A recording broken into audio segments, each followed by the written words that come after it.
दोस्तों नमस्कार। कथुरवाल political classes में आप सभी का एक बार फिर से स्वागत है।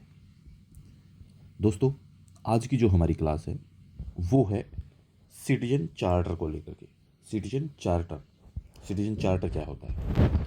इससे पहले जो हमने क्लास की थी उसमें हमने आरटीआई के बारे में समझा था और कंज्यूमर प्रोटेक्शन एक्ट के बारे में समझा था। आज हम बात करेंगे सिटीजन चार्टर की। देखिए, शुरू करते हैं।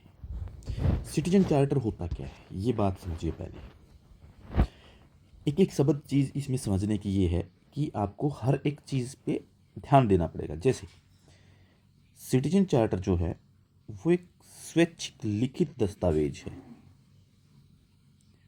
आपको लग रहा होगा कि स्वैच्छिक क्या चीज़ है, समझाते हैं। जो कि नागरिकों को या जो कंज्यूमर हैं उनकी ज़रूरतों को, आवश्यकताओं को या उनकी डिमांड्स को पूरा करने के लिए सर्विस देने का प्रयास करता है और साथ में क्या है कि उनके प्रति कमिटेड होकर के बताता है, कमिटमेंट को बताता है। देखो, अब मान लीजिए आप किसी दुकान पे या शॉप पे जाते हैं। वहाँ पर कई बार ये स्वैच्छिक इसलिए है कि ये मर्जी है आदमी लागू करे या ना करे। अगर लागू करे तो वो उसकी मर्जी, नहीं करे तो भी उसी की मर्जी है। ठीक है, तो ये स्वैच्छिक है, इसके लिए स्वैच्छिक है। जरूरी नहीं कि ये कानूनी है, कानूनी नहीं है। स्वैच्छिक लिखित दस्तावेज है कि व्यक्ति क्या सुविधाएं देना चाहता है। ठीक है, तो यहाँ पे ये है कि मान लीजिए मैं या आप कहीं पे किसी कंपनी में गए, वहाँ पे क्या लिखा होता है? बाहर एक बोर्ड लगा मिलेगा आपको। एक बोर्ड जो है वो आपको दिखाई देगा। इस तरह का बोर्ड मान लीजिए कि ये वो बोर्ड है, ये वो बोर्ड लगा रखा है और इस बोर्ड पे जो है उन्होंने क्या कर रखा है, नंबर वाइज अपनी सुविधाओं के बारे में लिखा हुआ है कि हम ये सुविधा देते हैं, ये सुविधा देते हैं। ठीक है, ये सुविधा जो है हमने जो है हम ये तो प्रोडक्ट प्रोवाइड करवाते हैं, इस प्रोडक्ट की ये क्वालिटीज़ हैं, इस प्रोडक्ट को हम इतने दिन में प्रोवाइड करवा देते हैं, इस प्रोडक्ट के लिए जो है हम इतनी गारंटी देते हैं, इस प्रोडक्ट के लिए जो है हम इतना रिस्पॉन्सिबल हैं। ठीक है, और इन नियमों के मतलब कि फिर आगे कोई और नियम लिख देगा इसमें कि मान लीजिए इस तरीके से कि ग्राहक जो है वो सामान लेने से पहले ये सोच ले कि यहाँ पे ये सामान मिल रहा है, इस तरीके का सामान मिल रहा है और उस सामान की ये सर्विस है। ठीक है, दूसरा एग्जाम्पल देते हैं आपको, समझिए उस चीज़ को एक बार। मैं ये स्वैच्छिक बता रहा हूँ कि व्यक्ति लिखता है। आप कभी पुलिस थानों में जाइए, पुलिस थानों के अंदर, सरकार के अंदर भी प्राइवेट के अंदर भी ये बात है, दोनों के अंदर लागू मिलेगा आपको ये जब भी मिलेगा। तो सरकारी के अंदर क्या होता है कि जैसे आप डीसी ऑफिस में, पुलिस थाने में जाएंगे, वहाँ पे आपको सारी इन्फॉर्मेशन लिखी होंगी। आप कैसे अप्लाई कर सकते हैं, पुलिस थाना क्या काम करता है, कब कब काम करता है, कौन किसके लिए जिम्मेदार है। ठीक है, किसकी जिम्मेदारी क्या बनती है, एसएचओ का काम क्या हो सकता है कि एक एसएचओ जो है वो कौन है, आपकी जो एफआईआर है, एफआईआर कौन लिखेगा, एफआईआर पे कितने दिन में जो है एक्शन लिया जाएगा, एक्शन कितने दिन में होगा। यानी कि आपको मोटा मोटी बात अब समझ में आ रही होगी कि हम कहना क्या चाह रहे हैं। अब हम अपनी मेन बात पे आते हैं। अब हम उस बात पे आते हैं कि जो सर्विस हमें कहीं से भी लेनी है उसके लिए जो है एक लिखित दस्तावेज होगा, एक रिटन डॉक्यूमेंट होगा जो आपको उस कंपनी के, उस फैक्ट्री के या उस संस्थान के, ठीक है, बाहर लिखा मिलेगा कि यहाँ पर ये काम होता है, ये सर्विस मिलती है, कोई भी आदमी जो है उसको ले सकता है, उसके लिए ये कंडीशन लागू है। ठीक है, तो उपभोक्ताओं को ये आसानी देता है, उनकी आवश्यकताओं को, उनकी डिमांड्स को पूरा करने में आसानी बनाता है। ठीक है, और उनको कमिटेड होकर बताता है। कमिटेड होने का मतलब ही ये है कि वो इस काम को इतने दिन में कर देंगे। वो कमिटेड होकर बता रहे कि हम इस काम को ऐसे कर देते हैं, वो लिख देता है, पहले से ही लिख देना, ये सिटीजन चार्टर होता है। ठीक है, इस संदर्भ में क्या है, इस संदर्भ में जानकारी देता है कि नागरिक जो है अपनी शिकायतों का निवारण कैसे कर सकते हैं। वहाँ पे आपको लिखा हो कि मेरी सर्विस क्या है, आपकी कोई शिकायत है तो आपकी शिकायत को कैसे समाधान किया जाएगा। ठीक है, इसमें जो कंज्यूमर है या ग्राहक का जो सेवा प्रदाता से, यानी कि जो सर्विस दे रहा है, जो कंपनी फैक्ट्री जो सर्विस दे रही है, उससे क्या उम्मीद रख सकता है। उसने देखा कि ये चीज़ें इस ये दे रहा है, इससे ये उम्मीद रखी जा सकती है, ज़्यादा उम्मीद इससे है नहीं, और किसी से कह सकता है कि इससे बहुत उम्मीद है, ये इतनी सर्विस दे रहा है, ठीक है, इसलिए मैं इससे ये चीज़ें ले लेता हूँ। ठीक है, इसमें वो सारी जानकारियाँ शामिल होती हैं जो एक ग्राहक जो है उम्मीद करता है। ठीक है, वो सारी जानकारियाँ जो एक कंपनी, एक फैक्ट्री, एक संस्थान वो जो काम करता है, उन सब चीज़ों के बारे में आप कभी यूनिवर्सिटी में भी जाएंगे तो कई जगह पे आपको देखने को मिल जाएगा सिटीजन चार्टर। ठीक है, नोटिस, आपको लगे कि ये तो नोटिस टाइप हो गया। ठीक है, नहीं, नोटिस क्या होता है, नोटिस जो है वो पहले निकाला जाता है किसी भी बात के लिए। ये वो चीज़ है, ये उस तरीके से है कि ये पहले ही लिख दिया जाएगा कि मान लीजिए कि आप यूनिवर्सिटी में जाएंगे तो यूनिवर्सिटी क्या कहेगी, हम एजुकेशन देते हैं, हमारे यहाँ पे इतने कोर्स होते हैं, हमारे यहाँ पे जो है टेक्निकल कोर्स इतने हैं, हम जो है इस कोर्स को इतने दिन में करवाते हैं, इस कोर्स के लिए इतनी फ़ीस लेते हैं, हम जो है डिस्टेंस से भी पढ़ाते हैं, डिस्टेंस के लिए इतने कोर्स हैं, डिस्टेंस से जो पढ़ाएंगे हम उस डिस्टेंस की इतनी फ़ीस लगती है। ठीक है, इस तरीके से किसी भी संस्थान की इस तरीके की जानकारियाँ आपको मिल जाएंगी। वहाँ पे ये भी मिल जाए कि हमारे पास पढ़ाने वाले इतने टीचर हैं। ठीक है, रिजल्ट के लिए हमारे पास अलग संस्था है। ठीक है, आपकी समस्याओं का समाधान यहाँ पे होता है, आपको जो भी डॉक्यूमेंट चाहिए उन डॉक्यूमेंट्स के लिए ये चीज़ें सुविधाएं प्रोवाइड करवाते हैं हम। सब कुछ, हर चीज़ इस चीज़ के अंदर लिखी होती है। एक कंपनी, एक फैक्ट्री के जो भी जानकारियाँ है उपभोक्ता तक पहुँचानी है वो पहले से लिख दी जाएगी ताकि कोई परेशान ना हो बाद में इंफॉर्मेशन को देख करके। ठीक है, इसको, हाँ, एक चीज़ आप यहाँ पे कह सकते हैं कि टर्म्स एंड कंडीशंस हैं ये। ठीक है, टर्म्स एंड कंडीशंस जरूर कह सकते हैं आप इनको कि ये जो हैं ये टर्म्स एंड कंडीशन है सारी की सारी। ठीक है, तो इस इन टर्म एंड कंडीशन पे हम काम करते हैं। तो नागरिक चार्टर, सिटीजन चार्टर जो है वो लोगों को गुड गवर्नेंस के लिए, गुड गवर्नेंस को सुनिश्चित करने के लिए एक नया तरीका है कि गवर्नेंस इस तरीके से भी दी जा सकती है। ठीक है, क्योंकि ये नागरिकों और जो यानी कि जो सिटीजन हैं और जो सर्विस देने वाले सर्विस प्रोवाइडर हैं उनके बीच में अकाउंटेबिलिटी को ज़्यादा बढ़ा देता है। ठीक है, दोनों के बीच में अकाउंटेबिलिटी को बढ़ा देता है। इसमें क्या है कि आपस में आपसी सहयोग भी होता है। ठीक है, और आपस में विश्वास भी कायम रहता है दोनों के बीच में, कंज्यूमर के बीच में भी और सर्विस प्रोवाइडर के बीच में भी। ठीक है, दोनों के बीच में।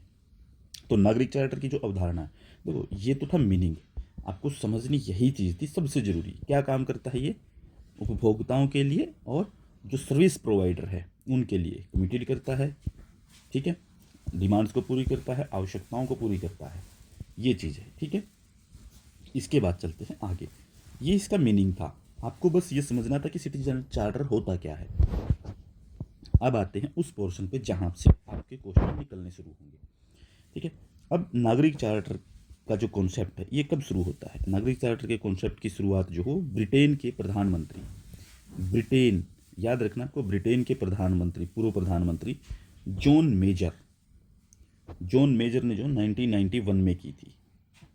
1991 में तो कहाँ से शुरू होता है, ब्रिटेन से। कौन शुरू करता है, जॉन मेजर। ठीक है, इसने क्या किया कि जो भी पब्लिक सर्विस हैं, पब्लिक सर्विसेज की जो क्वालिटीज़ हैं, ठीक है, उनकी मेरिट्स हैं, क्वालिटीज़ में सुधार करने के उद्देश्य से एक नेशनल प्रोग्राम शुरू किया। ठीक है, राष्ट्रीय कार्यक्रम के रूप में इसको शुरू किया था। ठीक है, तो इसको कैसे शुरू किया, नेशनल प्रोग्राम। ठीक है, नेशनल प्रोग्राम की शुरुआत की थी, नेशनल प्रोग्राम शुरू किया किसने, जॉन मेजर ने। ठीक है, किस चीज़ के लिए, सार्वजनिक सेवाओं की गुणवत्ता में सुधार लाने के लिए। तो 1998 में जो है यूके में जो है इसका नाम बदल करके, इस कॉन्सेप्ट का नाम बदल कर सर्विसेज फर्स्ट नाम कर दिया गया। ठीक है, यहाँ पे सिटीजन चार्टर के नाम से नहीं है, कॉन्सेप्ट है ये, बस सिटीजन चार्टर वाला कॉन्सेप्ट है इस तरीके का। ठीक है, तो यहाँ पे जो है क्या नाम है, सर्विसेज फर्स्ट के नाम से यूके के अंदर जाना जाता है इसको, नेशनल प्रोग्राम को। ठीक है। तो ये नेशनल प्रोग्राम राष्ट्रीय प्रोग्राम है, पूरे देश के लिए एक प्रोग्राम था कि पूरे देश में लागू किया जाएगा। तो इसलिए जो है इसको सर्विसेज फर्स्ट कहा जाता है, ठीक है। इसका नाम जो वहाँ पे सर्विसेज फर्स्ट, ठीक है। तो इसके बाद जो है नागरिक का इसका मूल उद्देश्य क्या था? इसका मूल उद्देश्य जो सार्वजनिक सेवाओं को यानी कि पब्लिक सर्विसेज का जो डिस्ट्रीब्यूशन है उससे रिलेटेड सिटीजन्स को सशक्त बनाना है, ठीक है। उससे रिलेटेड जितनी मतलब कि जो पब्लिक सर्विसेज हैं, जितनी पब्लिक सर्विसेज है उनका डिस्ट्रीब्यूशन करना है। उनका डिस्ट्रीब्यूशन करने से रिलेटेड लोगों को, उन सर्विसेज से रिलेटेड लोगों को जो है एम्पावर करना है, उनको ज़्यादा सशक्त बनाना है। तो मूल रूप से तैयार किए गए इस नागरिक आंदोलन के 6 सिद्धांत हैं। सिटीजन चार्टर के कितने सिद्धांत हैं जो ये उसमें शुरू हुआ? इसके 6 सिद्धांत हैं कि 6 काम करेगा। सबसे जरूरी है वो 6 काम करना। पहली चीज़ तो गुणवत्ता या सेवा, ठीक है। पहला ये था कि क्वालिटी सर्विस, यानी कि उसकी क्वालिटी जो है, कोई भी जो हम प्रोडक्ट दे रहे हैं उसकी सर्विसेज में यानी कि उस क्वालिटी के अंदर सुधार होना, कि क्वालिटी बेस होनी चाहिए, क्वालिटी अच्छी हो। ये 6 सिद्धांत पे बात करता है। तो पहला सिद्धांत है इसका क्वालिटी सर्विस का। दूसरा है इसका चॉइस का, यानी कि व्यक्ति के पास चॉइस हो, विकल्प होने चाहिए, ठीक है। जहाँ भी संभव हो सके, जितना भी जरूरी हो सके, ठीक है, उतने ज़्यादा चॉइस होनी चाहिए व्यक्ति के पास। चॉइस बताना है यहाँ पे। तीसरा स्टैंडर्ड बताना, कि कोई भी जो है काम हम करेंगे उस काम के लिए जो हो स्टैंडर्ड होगा, यानी कि यहाँ पे जो भी चीज़ हम खरीदेंगे उस चीज़ को खरीदने की उसको स्टैंडर्ड बताना चाहिए, यानी कि उन स्टैंडर्ड्स को पूरा किया जाए, ठीक है। जो वो बताएगा कि कैसे कार्य करना है ये हमें बताएं वहाँ पे, ठीक है। कि कोई भी काम जो हो किस तरीके से होगा, उसका एक स्टैंडर्ड होगा, वो किस स्टैंडर्ड से किया जाएगा। तो स्टैंडर्ड निर्धारित करना कि एक काम का स्टैंडर्ड है वो कैसे होगा। उसके बाद वैल्यू को बताना, ठीक है। यानी कि यहाँ पे क्या है कि मान लीजिए रेट है किसी चीज़ का, उस रेट को बचाने के लिए, यानी कि लोगों के पैसे बचाने के लिए, यानी कि करदाताओं के पैसे के लिए, जो इनकम टैक्स देते हैं उनके पैसे के लिए जो वैल्यू को ठीक से बताना, कि पहले से ही डिसाइड करें कि कितनी वैल्यू होगी इसकी, ठीक है। ताकि व्यक्ति जो है अपने आप सोचे कि मुझे क्या लेना है क्या नहीं लेना है, ठीक है। फिर है जैसे अकाउंटेबिलिटी को डिसाइड करना, अकाउंटेबिलिटी, ठीक है। यानी कि जो व्यक्ति हैं, जो एक व्यक्ति सामान बेचता है या फिर जो कोई एक संस्थान है, कोई इंस्टीट्यूशन है, कोई ऑर्गेनाइजेशन है, वो जो अपना सामान बेचता है, ठीक है, या फिर लगा लीजिए वो जो सर्विस देता है, जो भी सर्विस देता है, ठीक है, उन सर्विसेज से रिलेटेड जो है उसको अकाउंटेबल होना पड़ेगा कि हम ये काम करते हैं उनसे रिलेटेड, ठीक है। फिर जैसे कि ट्रांसपेरेंसी लेके आना। ट्रांसपेरेंसी में क्या है कि नियम, मतलब कि रूल्स, प्रोसेस, प्लानिंग्स और जो रिडर्सल्स हैं जितनी भी, उनके अंदर पारदर्शिता लाना, कि शिकायत कोई आएगी तो उसको खुले में रखा जाए, कि उसको अच्छे से समाधान किया जाए। प्लानिंग जो वो सबको पता होनी चाहिए, प्रोसेस जो हो वो सबके साथ समान होनी चाहिए, एक जैसी होनी चाहिए, रूल जो वो सबके लिए बराबर होना चाहिए, इस तरीके से। तो ये 6 कुल मिला के प्रिंसिपल हैं इसके सिटीजन चार्टर के, जो मूवमेंट शुरू हुआ इसको लागू करने का, उसके 6 मामले थे ये, ठीक है। 6 प्रिंसिपल लागू होते हैं यहाँ पे, ठीक है।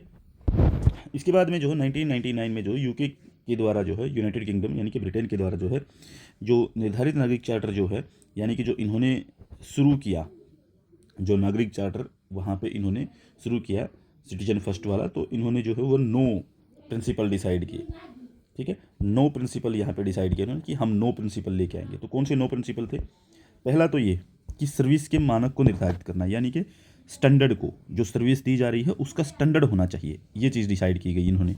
दूसरी चीज़, कुछ भी जो है वो गुप्त न रखे, कुछ भी जो है वो सीक्रेट न रखे, कंप्लीट इन्फॉर्मेशन जो है वो देनी पड़ेगी आपको, संपूर्ण जानकारी।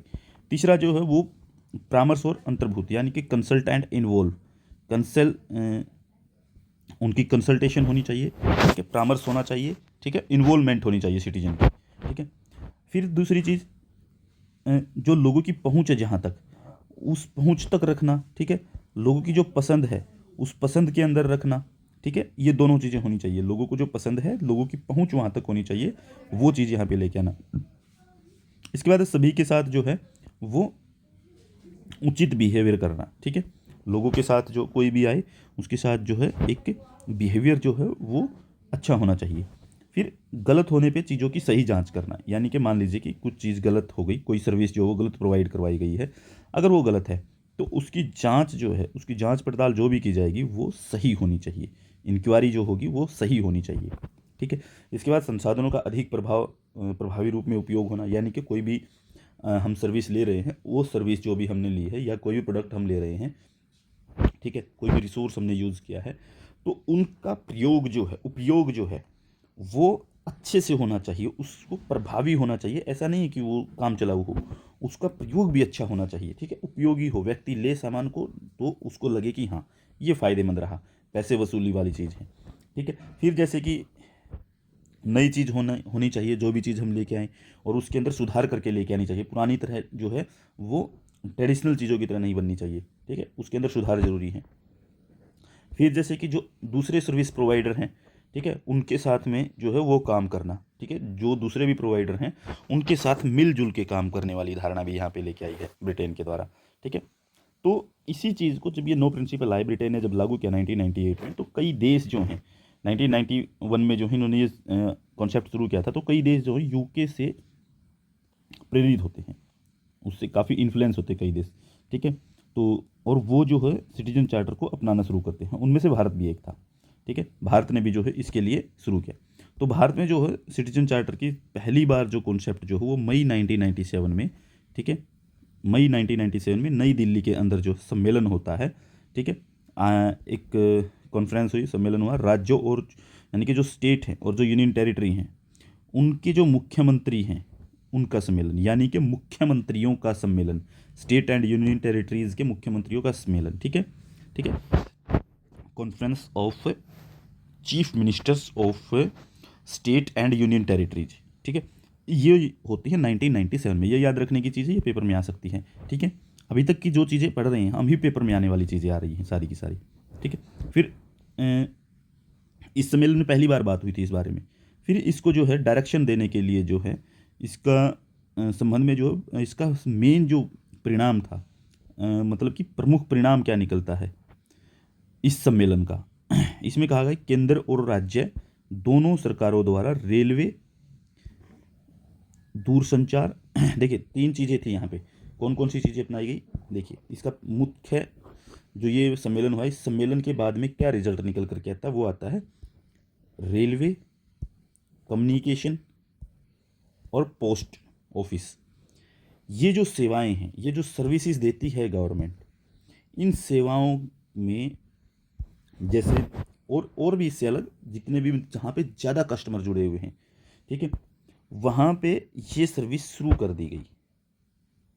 इस सर्विस को सबसे पहले कहाँ शुरू किया गया भारत में, इस सम्मेलन के बाद में रेलवे में, कम्युनिकेशन जो हमारा कम्युनिकेशन का एरिया है, टेलीकॉम क्षेत्र जहाँ पे हम कह सकते हैं, यानी कि दूरसंचार, यानी कि BSNL वगैरह में शुरू हो गई है, ठीक है। रेलवे में, डाक में, पोस्ट ऑफिस में शुरू कर दी गई है, ठीक है। तो और भी जो बड़े संगठन हो सकते हैं वहाँ पे भी शुरू हुई होगी, लेकिन यहाँ पे 3 मेन है, इन 3 मेन को याद रखना आपको।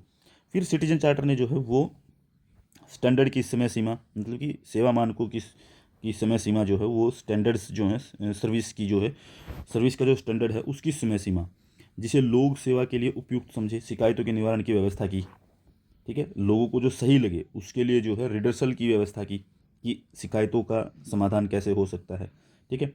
तो यहाँ पे क्या है कि फिर जैसे कि सिटीजन्स के लिए जो है वो ट्रांसपेरेंट इंक्वायरी के लिए जो है प्रावधान को शामिल करना, वो जो क्या कर दिया गया, अनिवार्य कर दिया है, कि जैसे हम सर्विस प्रोवाइड करवा रहे हैं तो हमारे लिए ज़रूरी होगा कि हम शिकायतों को ठीक करें। अब शिकायतें तो आएंगी ही, हम सर्विस दे रहे हैं तो, ठीक है, हम पहले से कुछ कमिटमेंट कर रहे हैं तो उन कमिटमेंट्स को लेकर के अब जो है वो शिकायतें आनी शुरू होती हैं, और इन शिकायतों के कारण जो है देश के अंदर ये ज़रूरी हो गया कि इसके लिए कुछ न कुछ एजेंसियां होनी चाहिए, कुछ न कुछ ऐसे इंस्टीट्यूशन हमें बनाने पड़ेंगे जिससे कि जो जांच पड़ताल है, वो इंक्वायरी जो है वो सही से हो सके, आराम से हो सके और ट्रांसपेरेंट हो सके, उसके अंदर किसी तरीके की जो है वो ऐसा ना हो कि कुछ चीज़ छिपा के रखी जाए, ठीक है, निष्पक्ष हो सके, कोई भी चीज़ किसी का पक्ष लेने वाली ना हो।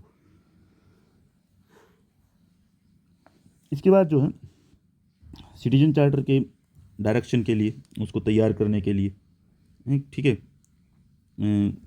कुछ एक फंक्शनल फॉर्मेनशिप तैयार हुई, ठीक है। प्रशासनिक सुधार एवं लोक शिकायत विभाग DARPG, इसको दिया गया है काम, ठीक है, यानी कि इसको डायरेक्ट करने के लिए सिटीजन चार्टर को कि कैसे ये काम करेगा, इसके नियम डिसाइड करने के लिए, ठीक है, इसके लिए कोई एक प्रोग्राम शुरू किया गया, प्रोग्राम यानी प्लानिंग की गई, फंक्शनिंग शुरू की गई। तो इसको दिया गया हमारे प्रशासनिक सुधार एवं लोक शिकायत विभाग, यानी कि DARPG, ठीक है, इनको दिया गया। कि DARPG वेबसाइट जो है वो भारत में, DARPG की वेबसाइट है, इसको देख लेना एक बार खोल के। भारत में जो जितनी भी सरकारी एजेंसियां हैं, ठीक है, उनके द्वारा अपनाए गए जितने भी 1700 से अधिक चार्टर को सूचीबद्ध करता है। यानी कि भारत की जो गवर्नमेंट की एजेंसियां हैं उनका सारा का सारा जो डेटा है, उनका जो सिटीजन चार्टर है, वो DARPG के ऊपर जो है वो पड़ा है। इस वेबसाइट के ऊपर 1700 से अधिक सिटीजन चार्टर जो हैं वो रखे हुए हैं। रखे हुए इनके मतलब ये लगा रखे हैं वहाँ पे। सभी ने अपना डेटा जो है, अपना सिटीजन चार्टर जो बना करके वहाँ पे लगा रखा है भारत में, ठीक है। तो इसके संदर्भ में जो है नागरिकों का अर्थ, यानी केवल नागरिक ही नहीं, मतलब कि अगर हम सिटीजन्स की बात करें, इसका मतलब जो है सिटीजन का मीनिंग जो है वो ओनली सिटीजन नहीं है, बल्कि सभी इंटरेस्ट, जिसका भी इंटरेस्ट वहाँ से जुड़ा हुआ है, जैसे कि खरीदार है, ठीक है, जो परचेज करता है, या फिर कोई बेनिफिशियरी है, ठीक है, या कोई मिनिस्ट्री है, कोई डिपार्टमेंट है, कोई ऑर्गेनाइजेशन है, स्टेट है, सेंटर है, स्टेट है, या फिर यूनियन टेरिटरी है, उसके अंदर सब कुछ आ सकता है। इसमें सिर्फ सिटीजन नहीं है कि सिर्फ सिटीजन उस चीज़ का यूज़ करेगा। इसके अंदर कोई सामान खरीदता है जिसका इंटरेस्ट जुड़ा हुआ है, कोई उसके अंदर जो है वो किसी ने उसके शेयर ले रखे हैं, ठीक है, कोई मिनिस्ट्री जुड़ी हुई है, कोई विभाग जुड़ा हुआ है, कोई संगठन है, स्टेट है, सेंटर, यूनियन टेरिटरी है, ये सरकारें भी अगर जुड़ी हुई हैं तो भी वो उसमें काउंट किए जाएंगे। वो सारी की सारी चीज़, नागरिक सिर्फ एक नागरिक नहीं है, हर एक चीज़ उससे जुड़ी होगी, ठीक है। सर्विस कोई भी ले सकता है, एक सिटीजन तो नहीं होगा कि एक सिटीजन ही वो चीज़ें लेगा, ठीक है, हर कोई ले सकता है। फिर सिटीजन चार्टर का जो भारतीय मॉडल, भारत का जो मॉडल है वो यूके के अनुकूल है, ठीक है, मॉडल जो है यूके से अनुकूल है, ठीक है, प्रतिकूल नहीं है। प्रतिकूल होता है अगेंस्ट, अनुकूल है, ठीक है। यानी कि भारतीय संस्करण में चार्टर का एक अतिरिक्त घटक है और वह ग्राहकों से अपेक्षा बिंदु का समावेश है, ठीक है। यानी कि भारत में जो है, जो सिटीजन चार्टर हमने लागू किया है, वो जो हमने पेश किया, सिटीजन चार्टर जो हमने पेश किया है, वो ग्राहकों से अपेक्षा बिंदु है। जो खरीदने वाले हैं, ग्राहकों की अपेक्षाएं हैं, ग्राहक क्या चाहते हैं, उन अपेक्षाओं का एक समावेश है, उन अपेक्षाओं का एक ढांचा है, एक तैयार दस्तावेज है, एक डॉक्यूमेंट है, ठीक है, भारत के अंदर। फिर जैसे एक बात नोट करने की ये भी है कि नागरिक चार्टर जो कानूनी रूप से लागू योग्य दस्तावेज नहीं, ये बात बहुत इंपॉर्टेंट है कि ये कहीं पर भी अभी तक जो है भारत में जो है, इसको आप लीगल नहीं कह सकते कि ये कानून ने बना रखा, नहीं, जरूरी नहीं है। ये सिर्फ और सिर्फ एक चीज़ को डिसाइड करता है कि हाँ एक दस्तावेज है, वो मर्जी है। हमने शुरू में ही बोला था ये स्वैच्छिक है, ठीक है, ये व्यक्ति की पर्सनल इंटेंशन पे है कि वो देना चाहता है या नहीं देना चाहता इसके बारे में जानकारी, लेकिन ये कानूनी नहीं है कि आप उसको फोर्स करेंगे लागू करें इसको, नहीं, ठीक है, अपनी मर्जी से दे सकता है, ठीक है। केवल सेवा प्रदाताओं द्वारा ग्राहक को प्रदान की जाने वाली सेवाओं के दिशा निर्देश हैं, कि ये सिर्फ डायरेक्शन हैं किसकी, जो सर्विस प्रोवाइडर हैं, सर्विस प्रोवाइडर के द्वारा जो सर्विस दी जा रही हैं उनके बारे में सिर्फ ये डायरेक्शन है, ठीक है। तो 2011 में एक कोशिश भी हुई थी, वर्ष 2011 में माल सेवाओं के समयबद्ध वितरण के लिए, ठीक है, यानी कि माल यानी कि गुड्स और सर्विसेज, गुड्स एंड सर्विसेज के टाइम पे डिस्ट्रीब्यूशन के लिए नागरिकों का अधिकार और उनकी शिकायतों का निवारण विधेयक 2011, ये आपको याद रख लेना है, ठीक है।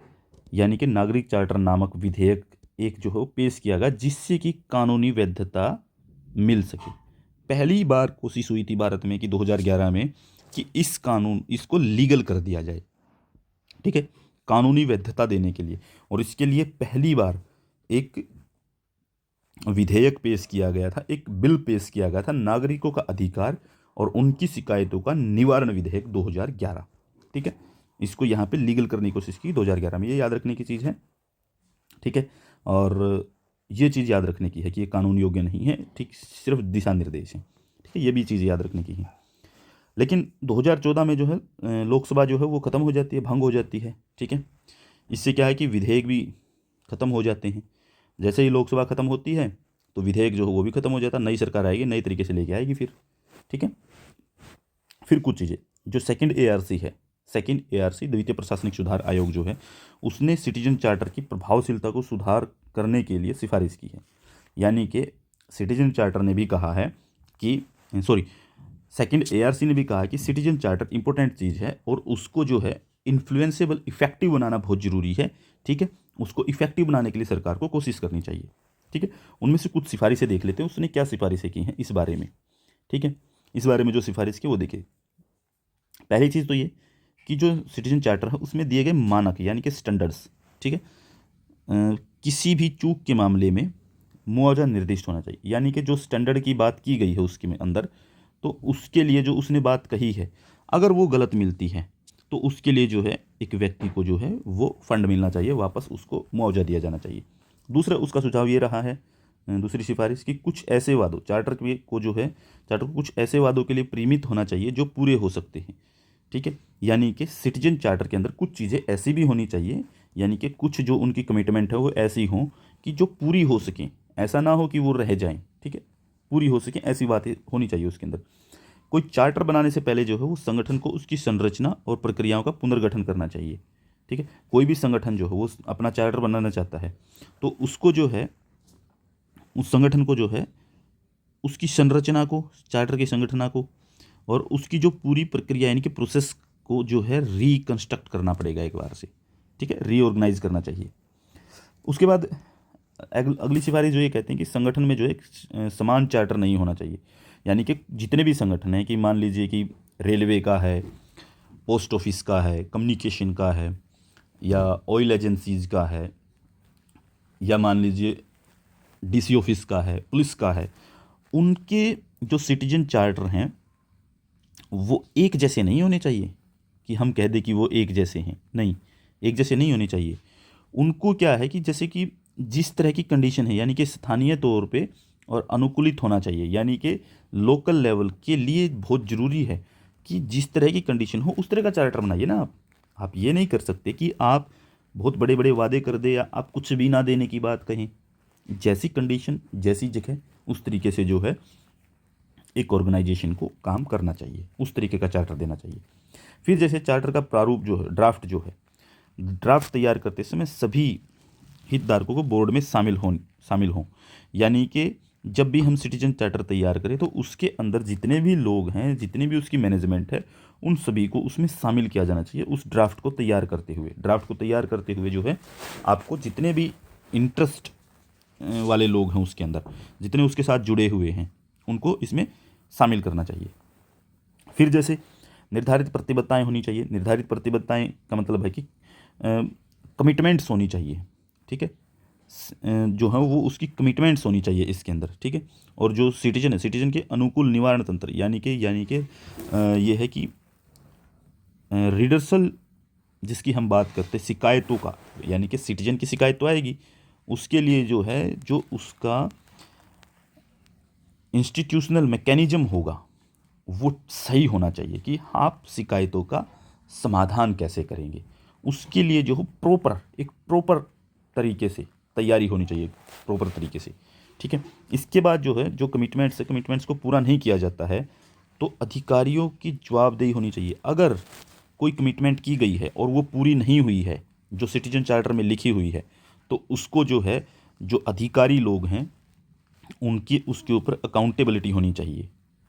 यानी कि वो इसके लिए जवाब दें कि क्यों नहीं हो पाया।